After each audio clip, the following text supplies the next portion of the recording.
श्री शिवाय नमस्तुभ्यम। हर हर महादेव। दोस्तों, जैसा कि आप सभी लोग जानते हैं कि 19 सितंबर 2025 शुक्रवार आश्विन माह में पड़ने वाली प्रदोष व्रत है और आश्विन माह की शुक्रवार है और हमारे हिंदू धर्म में इसका बहुत ही बड़ा और विशेष महत्व होता है। अगर कभी भी मौका लग जाए आश्विन माह का प्रदोष व्रत के दिन, तो आप लोगों को सिर्फ और सिर्फ तुलसी की सूखी लकड़ी वाला उपाय तो अवश्य ही करना चाहिए। इन दोनों का संयोग बहुत ही कम आता है। इसी के साथ में गुरुजी ने अपनी शिव पुराण कथा में बताया है कि इस दिन आपको तुलसी की सूखी लकड़ी वाला उपाय तो आपको अवश्य ही करना चाहिए। मैंने आपको लकड़ी वाला उपाय तो अवश्य ही करना चाहिए, क्योंकि ऐसा दिन पूरे साल में सिर्फ एक ही बार आता है। और दोस्तों, आप सभी लोग जानते हो कि शुक्रवार का अगर सबसे बड़ा कोई उपाय है तो वह तुलसी की सूखी लकड़ी वाला उपाय है। तो दोस्तों, शुक्रवार के दिन आप लोगों को इस तुलसी की सूखी लकड़ी वाला उपाय को जरूर करना है। बहुत सारे लोग होंगे जिन लोगों ने इस उपाय को ना किया हो, मतलब पूरा साल निकल गया, उन्होंने किसी भी दिन इस तुलसी की सूखी लकड़ी वाला उपाय को ना किया हो। पर दोस्तों, आपके पास एक आखिरी मौका बचा हुआ है जो कि शुक्रवार के दिन है। इस दिन आप लोगों को इस वाले उपाय को जरूर कर लेना है। भले ही आपने पूरे महीने भर इस उपाय को ना किया हो, पर अगर आपने इस आश्विन माह के शुक्रवार के दिन अगर इस वाले उपाय को कर लिया, तो आपको इस उपाय को करने का वह फल मिलेगा जिसकी आपने कभी कल्पना भी नहीं करी होगी। इसीलिए आप लोग इस वाले उपाय को एक बार जरूर कर लेना है, ताकि आप लोगों के हाथ से यह मौका ना जा सके और आपको इस उपाय को करने का फल मिलेगा। दोस्तों, यह उपाय पंडित जी ने अपनी अभी की ही श्री शिव महापुराण की कथा में बताया है जी। इस उपाय को आज हम आपको बहुत अच्छे से समाचार करता था, अभी इस उपाय को मझाने वाले हैं। इस वीडियो को देखने के बाद उपाय को समझने के लिए आपको कोई और वीडियो को देखने की जरूरत नहीं पड़ेगी। तो चलिए दोस्तों, उपाय को शुरू करते हैं। देखिए, ये इस आश्विन माह शुक्रवार के दिन ये इतना खास होता है, इतना महत्वपूर्ण होता है, देखा गया है। कभी कभी बड़े बड़े पूजा पाठ अनुष्ठान से जो मनोकामना पूर्ण नहीं होते, वहां आश्विन माह की शुक्रवार के दिन एक छोटे से उपाय करने से ही आपकी मनोकामना पूर्ण हो जाती है। और बहुत सारे लोगों ने इस उपाय को किया भी है और उनको इस उपाय को करने का फल भी जरूर मिला है। अगर आप लोग भी इस उपाय को करना चाहते हैं तो आप इस उपाय को पहले अच्छे से समझ लेना, सुन लेना, उसके बाद करना। आपको इस उपाय का फल जरूर मिलेगा। और इस उपाय को कर लेने से आपके घर में चाहे किसी भी प्रकार की दुख और समस्या क्यों ना चल रही हो, आपको उसका कारण भी नहीं पता है कि भाई ये समस्या किस कारण से चल रही है, उसका कुछ भी कारण हो सकता है। जैसे पितृदोष हो सकता है या किसी भी तरह का मंगल दोष भी हो सकता है। तो इस दिन आप लोगों को ये वाला उपाय कर लेना है। ये एक ऐसा उपाय है जिस उपाय को अगर किसी विशेष दिन पर किया जाए तो भाई उस विशेष दिन का जो है वो तो हमें मिलता ही मिलता है। पर हमने उस दिन पर इस उपाय को किया है तो हमें उससे भी बड़ा फल मिलता है, और फल बहुत जल्दी मिलता है, क्योंकि आप इस उपाय को बहुत ही बड़े और विशेष दिन पर कर रहे हो। तो चलिए अब उपाय के बारे में बात करते हैं। लेकिन उससे पहले आप लोगों को यह जानना आवश्यक है कि आखिर ये उपाय किस समय करना है, किसको करना है और कैसे करना है। तो चलिए हम आगे आपको वीडियो में एक एक करके बता देते हैं।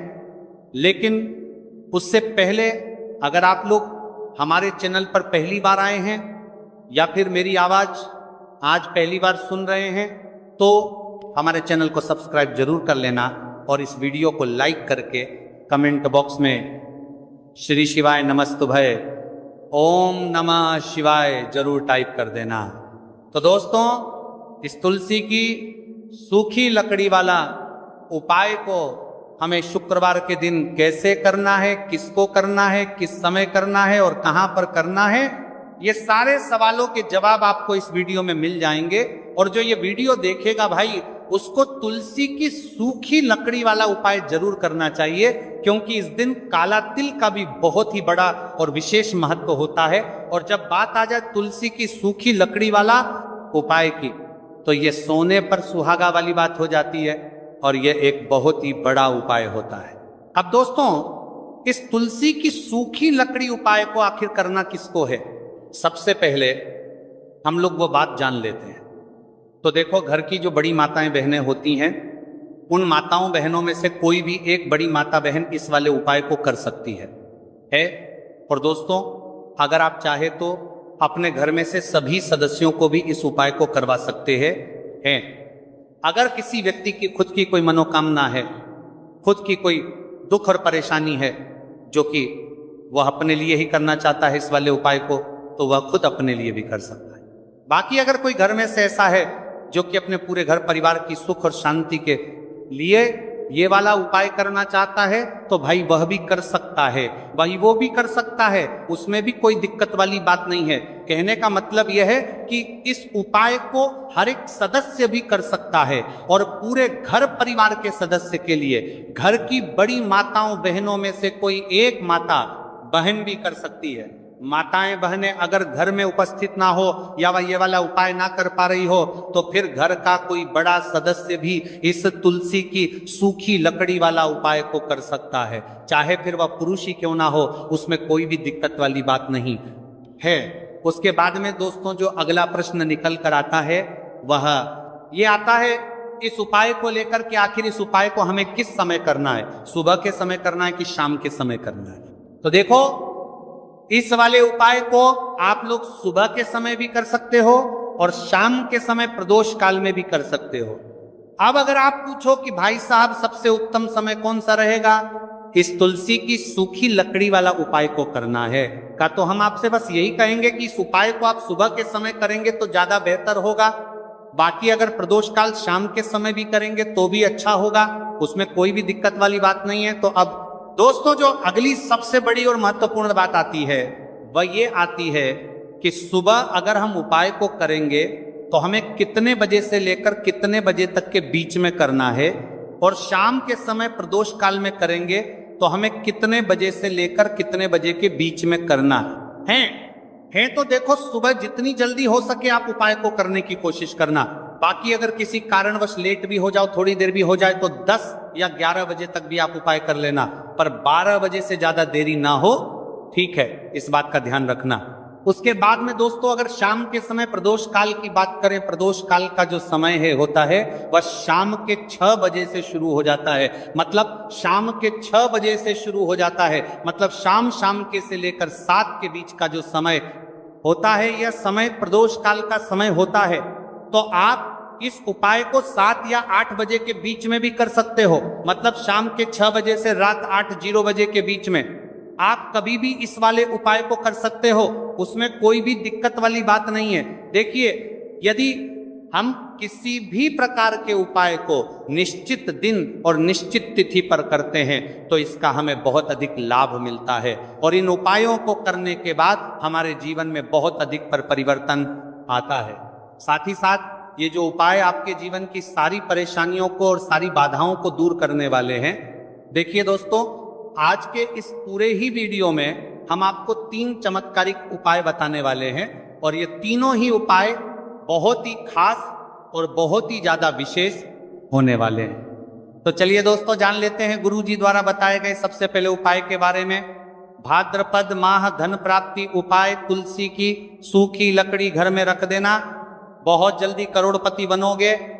इतना पैसा पत्र से बंदोरपति बनोगे, बरसेगा। राधे दे दोस्तों, आपको किसी भी दिन तुलसी की सूखी लकड़ी का उपाय घर पर करना है, और ऐसा समझ लीजिए कि तुलसी की सूखी लकड़ी का यह उपाय आपको बहुत जल्दी करोड़पति बनाएगा। क्योंकि जो मेरी का भाद्रपद का महीना है, ये श्री हरि विष्णु को सबसे प्रिय महीना है। तो देखिए, स्कंद पुराण में आता है कि भगवान विष्णु को सबसे प्रिय अगर कोई महीना है तो वह भाद्रपद का ही महीना है, और भाद्रपद के महीने में तुलसी के उपाय रातों रात आपके भाग्य को चमकाते हैं। ऐसे में आज की वीडियो में हम आपको तुलसी के ऐसे उपाय बताने जा रहे हैं जो रातों रात आपका भाग्य चमकाएंगे और बहुत जल्दी आपको महाधनी बनाएंगे। तो देखिए, श्री हरि विष्णु प्रसन्न होते हैं। जब भी आप माँ तुलसी से जुड़ा हुआ कोई भी उपाय करते हैं, माँ लक्ष्मी प्रसन्न होती है जब आप श्री हरि विष्णु को प्रसन्न करते हैं। अब आज की वीडियो में जो उपाय हम आपको बताने जा रहे हैं, इस उपाय को करने से श्री हरिविष्णु तुरंत प्रसन्न होते हैं और सीधे सीधे आप मां लक्ष्मी को प्रसन्न कर लेते हैं। आपके जीवन में आप खुद अपने सौभाग्य को प्राप्त कर लेते हैं इस छोटे से उपाय को करके। तो देखिए, सबसे पहले बात कर लेते हैं कि जो मान तुलसी है, इनके बिना श्री हरिविष्णु का पूजन और श्री हरिविष्णु का भोग दोनों ही अधूरे हैं। जब भी हम श्री हरिविष्णु को भोग कराते हैं, उनको भोग लगाते हैं, उसमें हम तुलसी दल जरूर डालते हैं। एक पत्ता डालेंगे लेकिन तुलसी दल जरूर डालते हैं, क्योंकि बिना तुलसी दल के श्री हरिविष्णु कोई भी भोग स्वीकार नहीं करते हैं। और भाद्रपद के महीने में तुलसी का पूजन करने से व्यक्ति को सौभाग्य की प्राप्ति होती है, उसके घर में कभी निर्धनता नहीं आती है। आप देखिए, सबसे पहले तो आपको भाद्रपद के महीने में एक हरा भरा तुलसी का पौधा अपने घर में जरूर लगाना चाहिए। अगर पहले से आपके घर में तुलसी का हरा भरा पौधा है तो बहुत उत्तम है। अगर नहीं है तो भाद्रपद के महीने में एक तुलसी जी का पौधा आप जरूर लेकर आ, क्योंकि सबसे श्रेष्ठ महीना है तुलसी के पौधे को अपने घर में लाकर लगाने के लिए।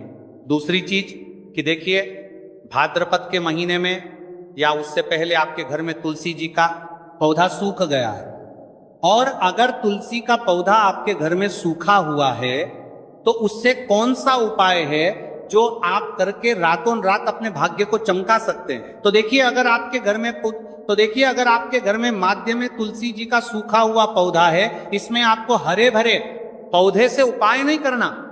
आपके घर में तुलसी जी का अगर सूखा हुआ पौधा है, उसी से आप उपाय करेंगे। इस चीज का ध्यान रखेंगे।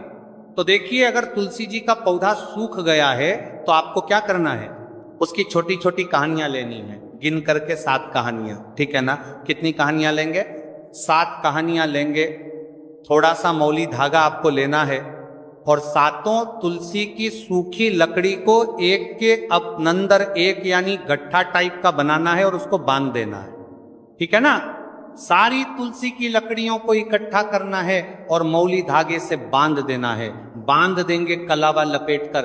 अब आपको क्या करना है, रोली का तिलक इस तुलसी की सूखी लकड़ी पर आपको करना है। रोली का तिलक करेंगे। अगर चंदन है तो थोड़ा सा चंदन लगा दीजिए। अब ये तुलसी की जो सूखी लकड़ी है, ये आपको थोड़ी देर अपने घर के मंदिर में रखनी है, श्री हरि विष्णु के सामने, और एक देसी घी का दीपक आपको श्री हरि विष्णु के सामने लगाना है। दीपक गोल बाती का लगाएंगे और उसमें एक चुटकी पिसी हुई हल्दी डाल देंगे, ठीक है ना। श्री हरि विष्णु को हल्दी बहुत प्रिय है। दीपक लगा देंगे। थोड़ी देर बाद जो तुलसी की लकड़ियां हैं उनको ऐसे ही रखा रहने देंगे, तिलक कर देंगे। अब थोड़ी देर बाद आपको क्या करना है, तुलसी की वो जो सूखी लकड़ियां आपने बांधी थी कलावे से, मोली धागे से, अब आपको उन्हें उठाना है। एक छोटे से लाल कपड़े में आप इसको रख लीजिए, ठीक है ना। लाल कपड़े में रख लीजिए, पीला कपड़ा हो तो पीले कपड़े में रख लीजिए। रखने के बाद आपको क्या करना है, इसकी पोटली टाइप की बना देनी है। धागे से लपेट कर, मौली धागे से ही पोटली बना लीजिए, आराम से बन जाती है। अब इस पोटली को आपको कहाँ रखना है, इसे आपको अपने घर के मुख्य द्वार पर टांगना है, ठीक है ना। अंदर की तरफ, बाहर की तरफ नहीं, अंदर की तरफ, मुख्य द्वार पर अंदर की तरफ टांग दीजिए। और माँ लक्ष्मी का ध्यान करिए, श्री हरि विष्णु का ध्यान करिए, उनसे प्रार्थना करिए कि हे धन की देवी माँ लक्ष्मी, आप मेरे घर में पधारिए और अपनी कृपा मुझ पर बरसाइए। इस तरह से आपको प्रार्थना करनी है और मंत्र बोलना है। ओम नमो भगवते वासुदेवाय नमः 11 बार ये मंत्र बोलना है। एक दीपक आपको जिस दिन भी उपाय कर रहे हैं अपने घर के मुख्य द्वार पर प्रज्वलित करना है। चौमुखी दीपक यानी 4 बाती का दीपक लगाएंगे और थोड़ी सी हल्दी उस दीपक में भी डाल देंगे। मुख्य द्वार पर दीपक बाहर की तरफ लगाना है, सीधे हाथ पर, ठीक है ना। ये उपाय वैशाख में आप करिए और देखिए कि कैसे आप महाकरोड़पति बनते हैं, कैसे आपके पास पैसा आता है और कैसे आपके पास पैसा रुकता है। तो ये वही उपाय है जब बई दर कच्ची साप महाकरोड़पति बनते हैं और रातों रात आपके भाग्य को चमकाएगा और आपको महाधनी बनाएगा। छोटा सा उपाय आपको महाकरोड़पति बनते बनाया गया है देगा, अगर सच्ची श्रद्धा से आपने इस उपाय को कर लिया। साथ ही साथ भाद्रपद के महीने में अगर कोई जूते का दान कर देता है, जूते चप्पलों का कोई दान कर दे इस माह में, तो समझ लीजिए उसे हर वह वस्तु मिलती है जिसकी वह कल्पना करता है। जिसकी वह चाहता है। आपने अगर कुछ ऐसा सोचा है कि हाँ मुझे यह वस्तु या मुझे ये चीज मिल जाए, मेरी ये इच्छा पूरी हो जाए, आपकी कोई भी इच्छा अधूरी है, पूरी नहीं हो रही, तो भाद्रपद माह में आप चाहे एक व्यक्ति को दान करें, जूते या चप्पल का दान जरूर करेंगे, विष की कोरी हो करेंगे, चाहे पद माह में आपकी कोई भी इच्छा पूरी हो जाए करिए। जल का दान इस माह में के लिए जल के दान करिए, जल का दान करिए, जल के तरी करिए, जल के तरी करिए, जल के तरी करिए, जल के तरी करिए, मैं करिए, और फिर देखिए कि आपका भाग्य कैसे आपका साथ देता है और कैसे आप अपने जीवन में आगे बढ़ते चले जाते हैं। तो बहुत अच्छे से उपाय आपको बताया है। अब हम बात करते हैं दूसरे विशेष उपाय कि देखिए ये उपाय भी आपको तुलसी जी के पौधे के वहां पर करना है। आपके भाग्य का उदय करने के लिए आपके घर में धन सम परेशानियां हैं, कर्ज की समस्या अगर दिन पर दिन बढ़ती जा रही है, दो जाइए करारा, आपको दो जाइए करारा, आपको जाइए करारा करना है, रही है खत्म नहीं हो रही है, बहुत ज्यादा परेशानियां हैं, तो आपको ये उपाय करना चाहिए। देखो करना क्या है, बहुत ध्यान से समझना।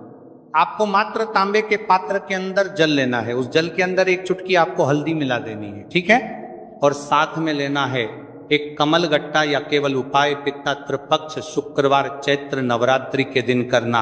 अगर आपको ऐसा लगता है कि आपके जीवन में अष्टलक्ष्मी का वास नहीं है, भाग्य का साथ आपको नहीं है, मिल पा रहा है, तो आप ये उपाय शनिवार के दिन कर सकते हैं, शुक्रवार के दिन भी कर सकते हैं, ठीक है, शनिवार और शुक्रवार दोनों दिन आप ये उपाय कर सकते हैं। देखो करना क्या है, इस टाइम के पात्र के अंदर हल्दी डाली और एक कमल गट्टा डाला। अब आपको तुलसी जी के वहां पर जाना है। देखिए जब आप हल्दी डालोगे जल के पात्र के अंदर, तब आपको ओम नमो भगवते वासुदेवाय का 11 बार जाप करना है, फिर हल्दी डालना है। जब आप कमल गट्टा जाप करता है कि कापे आते कि पात्र के अंदर, मैंने पात्र के अंदर कापे कट्टा जाप करना है, एक कमल गट्टा जाप करना है। बात को ओम नमो भगवते वासुदेवाय का 11 बार जाप करना है, फिर करना है। जब कमल गट्टा जाप करना है, जब आपको हल्दी डाल दिया गया, जब कमल गट्टा जाप करना है, हम कमल गट्टा जाप करना है, जब कमल गट्टा जाप करना है, जब कमल गट्टा जाप करना है, जब कमल गट्टा जाप करना है, जब कमल गट्टा जाप करना है, जब कमल गट्टा जाप करना है, जब कमल गट्टा करना है, जब कमल गट्टा जाप करना है डालोगे, तब आपको ओम श्री नमः या ओम महालक्ष्मी नमः इस मंत्र का जाप करते हुए एक कमल गट्टा डालना है, 11 बार जाप करना है, ठीक है। कमल गट्टा और हल्दी दोनों होना चाहिए। कमल गट्टा महालक्ष्मी का प्रतीक माना जाता है, और हल्दी जो है वह भगवान विष्णु के निमित्त आप हल्दी डालेंगे, ठीक है। इस जल को आपको तुलसी जी की जड़ में अर्पित करना है, अर्पित करना है। ओम नमो भगवते वासुदेवाय का जाप करते हुए बस इतना सा उपाय करना। धन संबंधित को कोई भी परेशानियां है वह सब दूर हो, ऐसी आपको प्रार्थना करनी है। कर्ज से जुड़ी कोई परेशानी हो तो ऐसी प्रार्थना करनी है कि यह दूर हो जाए। ऐसी कामना करते हुए ये दूसरा प्यारा सा उपाय आपको करना है। तो देखो ये हो गया दूसरा उपाय, जो कि आप सुबह से लेकर के शाम तक कर सकते हैं। शुक्रवार या शनिवार के दिन सिर्फ एक बार ही करना है। अब जो कमल गट्टे को आपको वहीं पर तुलसी जी के वहां पर रखे रहने देना, आपको उठाना नहीं है। वो कमल गट्टा चाहे तो आप तुलसी जी के वहीं पर गांठ दें, ठीक है, तो भी चलेगा। तो इस प्रकार से आपको ये सुंदर सा उपाय करना है। अब हम बात करते हैं तीसरे उपाय की। ध्यान ना रखना, ये जो दूसरा उपाय है ये आपको आपके घर में ही करना है, बाहर कहीं पर भी मत करके आना, ठीक है। घर में अगर तुलसी जी हो तो ही आप ये उपाय कर सकते हैं। अब आपको क्या करना है, भगवान शिव के मंदिर में जाएंगे, जो एक बेलपत्र है वह माता अशोक सुंदर वाले स्थान पर आपको अर्पित करना है। डंडे का हिस्सा जलाधारी की तरफ हो चाहिए, उस प्रकार से आपको यह बेलपत्र अर्पित करना है। जब बेलपत्र अर्पित करोगे तब आपको कुंदकेश्वर महादेव का नाम लेना है, माता अशोक सुंदरी वाले स्थान पर, ठीक है। आप जो चावल के दाने हैं, जो अक्षत लेकर के आए हैं, वह भगवान शिव के शिवलिंग पर आपको अर्पित करना है। जब आप अर्पित करोगे तब आपको बृहस्पति शवर महादेव का नाम लेना है। बृहस्पति शवर महादेव ही एक ऐसे महादेव हैं जो आपके गुरु ग्रह को मजबूत करता है। तो आपको इस प्रकार से अर्पित करना है। और अंत में एक लौटा जल धीरे धीरे पतले दरा से बृहस्पति शवर महादेव का स्मरण करते हुए या श्री शिवाय नमस्तुभय का जाप करते हुए आप अर्पित करें। यह मात्र केवल और केवल शुक्रवार के दिन किया जाता है और यह उपाय बहुत ही ज्यादा प्रभावशाली है। ध्यान रखना, हल्दी का उपयोग मत करना। चावल में पीला करना है, चावल को तो पीला चंदन ही होना चाहिए, ठीक है। अब ये जो उपाय जो भी करता है, निश्चित तौर पर उसके जीवन के सारे अंधकार दूर होते ही होते हैं, उसको सफलता भी मिलती है, बृहस्पति मजबूत होते हैं, किस्मत का साथ उसको मिलने लगता है। यह उपाय अगर आप प्रदोष काल के समय करते हैं तो और लाभकारी सिद्ध होता है। तो दोस्तों, यह थे पूज्य गुरु जी द्वारा बताए गए कुछ बहुत ही खास उपाय। अगर आपको जानकारी अच्छी लगी हो तो वीडियो लाइक करिएगा। मिलते हैं फिर एक नए वीडियो के साथ। श्री